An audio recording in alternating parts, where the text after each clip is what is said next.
ஆண்டவராகிய இயேசு கிறிஸ்துவின் நாமத்தில் காலை வாழ்த்துக்கள்.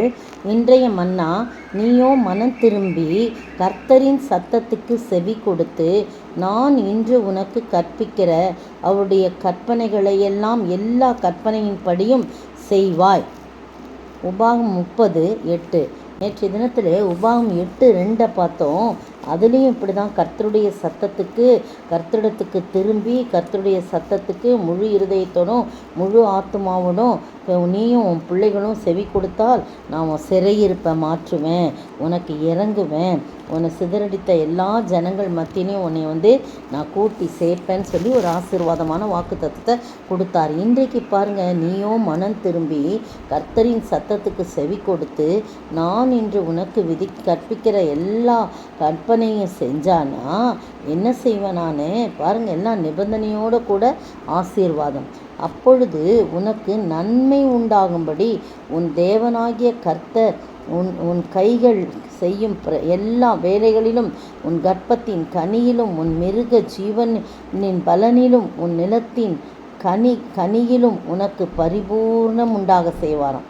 எத்தனை நன்மைகள் பார்த்தீங்களா! ஆண்டவர் ஒன்றுமே இல்லை, அவருடைய சத்தத்துக்கு செவி கொடுத்து அவருடைய கற்பனைகளின்படி நம்ம நடக்கும்போது ஆண்டவர் நன்மையான ஈவுகளை நமக்கு என்ன பண்ணுறாரு, தராரு அப்படின்னு சொல்லி போடப்பட்டிருக்கு. அப்போ என்ன நன்மையாக கொடுப்பாராம்? கையிட்டு செய்யும் எல்லா வேலைகளையும் ஆசீர்வதிப்பார், கர்ப்பத்தின் கனிய பிள்ளைகளை ஆசீர்வதிப்பார், மிருக ஜீவன்கள் தங்கள் பலனை கொடுக்கும்படியாக குட்டி போட்டு அது விருத்தி அடையும்படியாக, உன் நிலத்தின் கனியிலும் உனக்கு பரிபூர்ணம் உண்டாகும் செய்வார். ஒரே ஒரு சிம்பிளான காரியம் தான் நம்மகிட்ட எதிர்பார்க்கிறாரு.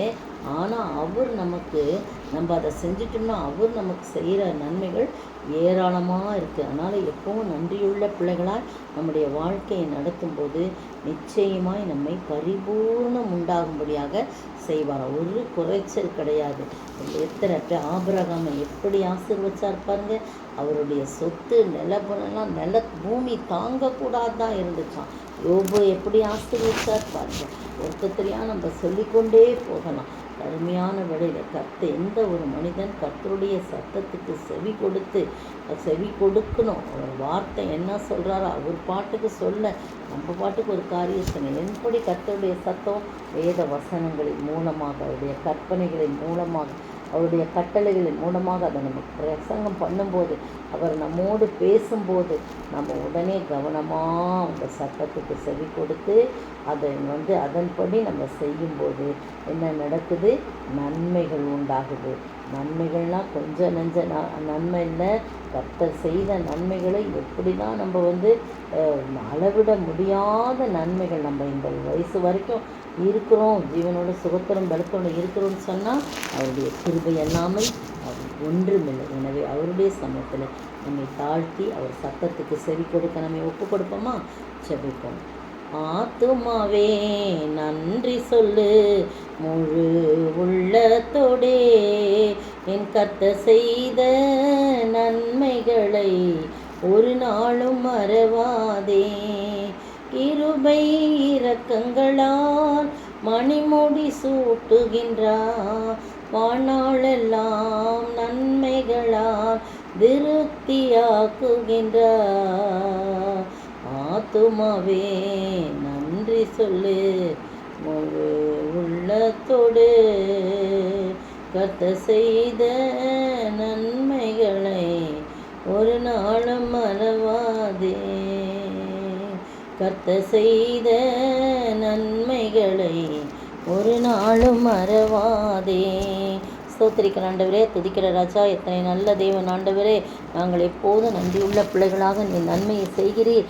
எங்களுக்கு எவ்வளோ பெரிய நன்மைகளை செய்கிறீர் ஆண்டவரே. அப்படிப்பட்ட நன்மைகளுக்கு நாங்கள் பாத்திரவான்கள் நடக்க உடைய சத்தத்துக்கு செவி கொடுக்க நீ உதவி செய்ய வேண்டும் என்று கர்த்தரும் மீட்டும் பரும் ராஜாவுமாகிய இயேசு கிறிஸ்துவின் விலையேறப்பட்ட நாமத்தில் ஜெபிக்கிறேன் பிதாவே, ஆமேன். நேற்றைய பதில், அவருக்கு முன்பாக வெட்கப்பட்டு போகாமல் தைரியமுள்ளவர்களாய் இருக்கும்படிக்கு அவரில் நிலைத்திருங்கள். 1 யோவான் 2:28. இன்றைய கேள்வி, யார் பாவம் செய்யான்? எது அவனுக்குள் தரித்திருக்கிறது? யார் பாவம் செய்யான்? எது அவனுக்குள் தரித்திருக்கிறது?